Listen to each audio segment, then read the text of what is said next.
Happy New Year. I hope you had an amazing holiday season with family, friends, gathered by the fire, opening presents, sharing in delicious food, doing whatever it is you do around this time of year. I hope you had an incredible 2022. You managed to reach all your goals and accomplish all you had set out to do.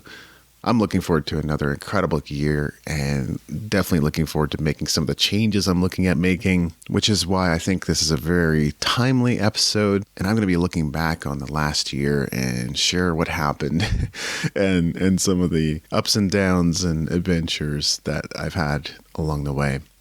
So in the first half of 2022, I took on a year-long intensive leadership program, originally in 2021, and the final 2 quarters landed in the first half of 2022, so from January to June. Quarter 3 was a breakthrough quarter for me.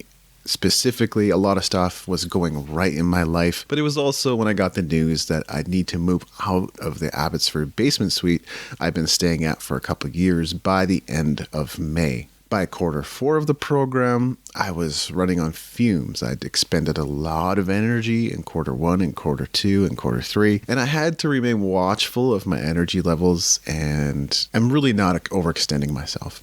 I spent some time hunting for a new home, but nowhere near as much as I would have liked because the leadership program was taking something, and I had a short film score to complete on a pretty tight deadline as well. So this convergence of events meant I had a decision to make. I could attempt to call around, get into more conversations about the need for a home, maybe track something down, or I could go on vacation for a bit and continue to poke at it as I found myself able. And the Lower Mainland is an extremely competitive climate when it comes to finding a rental.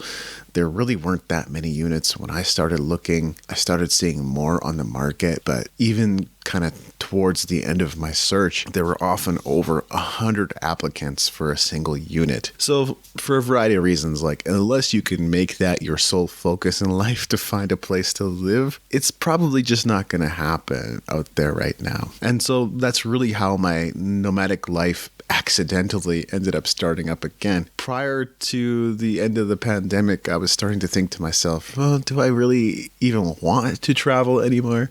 And suddenly I was plunged into a situation where I basically had to begin the process of living out of Airbnbs and couches and hotels and so forth. Believe it or not, I've been living nomadically since June. It has worked out in a lot of ways. Going from couch to Airbnb to hotels, it's been a really fun journey, and you're going to be seeing more from me in this regard. I have some videos, I have some pictures, I have some content to share. It takes a while to roll out. I'm also working on a book that documents kind of a 80 to 90 day time frame of some of the craziest events that happened while I was out living nomadically. There was a 30 to 50 day time frame specifically where my life got turned inside out. But the thing about that is I'm doing quite a bit of publicity for the Renegade Musician right now, and all the stories will be forthcoming. So I simply don't feel like reviewing everything that happened here. If you're eager or you simply can't wait for all those blog pieces and interviews and press releases to come out, then you can find my documentation of the journey on Steemit, where my username is Arctic Sunburn. I'll also put a link in the show notes in case you do want to read the madness that was that 30 to 50 day time period. Next up, the podcast. Well, as you might have noticed, it was a bit of a spotty year for the podcast, but believe it or not, it's been a full year for Music Entrepreneur HQ. We launched the PDF Vault, which is one of the craziest free offers I've ever put together. The Music Entrepreneur Code 2022 edition, the most incredible back-to-school bundle, the Music Entrepreneur Companion Guide, and Elite Players newsletter. So it's only the podcast that really suffered, and maybe our weekly email campaigns, but we've basically been right on top of new books, products, and launches. Having made it this far into this episode, you already know most of the reasons why I wasn't able to keep to a regular schedule with the podcast, but there is one other reason, which is that I was a little burnt out on the podcast, and I was even beginning to consider ending it. Now, there's always the option of putting the finishing touches on this specific show, taking a break, and starting up a new one. I'm still considering that possibility because really sometimes when you take a break and come back to things, you feel much better about them. But I've really been wanting to get back to the essence of the show either way.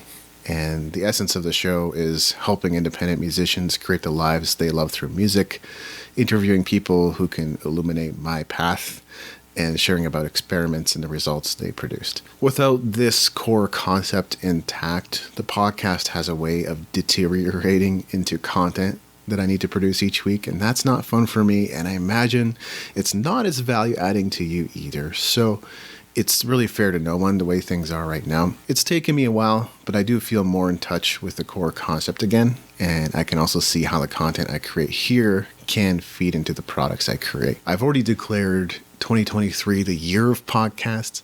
I have a feeling I'm not going to be podcasting less, believe it or not. I think I might be podcasting more. Now for the 3 Project. The 3 Project is really one of the main reasons I ended up traveling all the way back to Calgary, which is basically where I am right now. And I plan to share more about the 3 Project in a proper case study on the blog. But this was a community project that had been in development for over a year.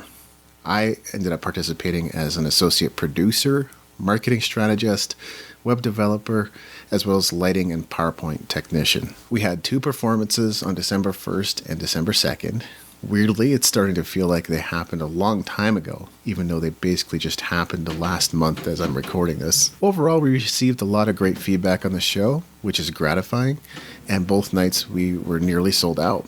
It's weird not having anything the 3 Project related on my task list or calendar anymore, but I'm glad I was able to stick with it through everything I was going through this year. I'm acknowledging that there's a little bit of a printer noise here in the background. I swear there's a ghost in it. Now, as for what's next. Well, moving forward, it's time to streamline some of our operations. I've taken on a lot of initiatives, especially those that have excited me through the years, really without much regard for how it would end up affecting my life. But it's really hitting home for me that there's limited time and energy, and reinventing the wheel becomes less and less appealing to me with each passing year. There are other projects I want to take on, whether it's releasing more music or launching more books, and I'm beginning to recognize that I really haven't set myself up for success in that regard.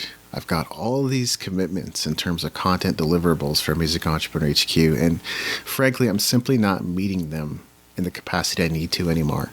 I think I had the right idea in the earlier years of the podcast, where I wasn't creating content in isolation, but rather looking at how a blog post could feed into a podcast episode could feed into a video could feed into a course, and so on. Now, this isn't me saying expect to find the same content across all channels. No, not at all. Obviously, some effort is going to go into tailoring content to specific use cases. But I want to begin creating everything as though it were its own self-contained seminar, not just delivering good how-to content, but also sharing personal stories, sharing data points, leaving you feeling inspired to take on your own life, and so on. How does that sound? And that's one of the reasons we're going to start focusing on bundling everything into the Elite Players membership.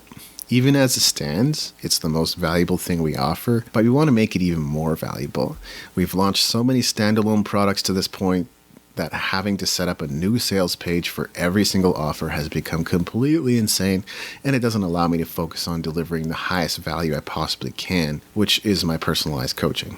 So we're going to create a 3-tier membership where you can choose your level of participation at different price points too, of course. And although we may create a very basic presence for all the standalone offers we have, we're going to streamline them so we can focus on delivering quality coaching and content to Elite Players members. So if you enjoyed this episode of the podcast and you'd like to learn more about what we've got in store for you, be sure to go to contentmarketingmusician.com to learn more about our books, courses, and of course, Elite Players. That's contentmarketingmusician.com. This has been episode 283 of the New Music Industry Podcast. I'm David Andrew Wiebe, and I look forward to seeing you on the stages of the world.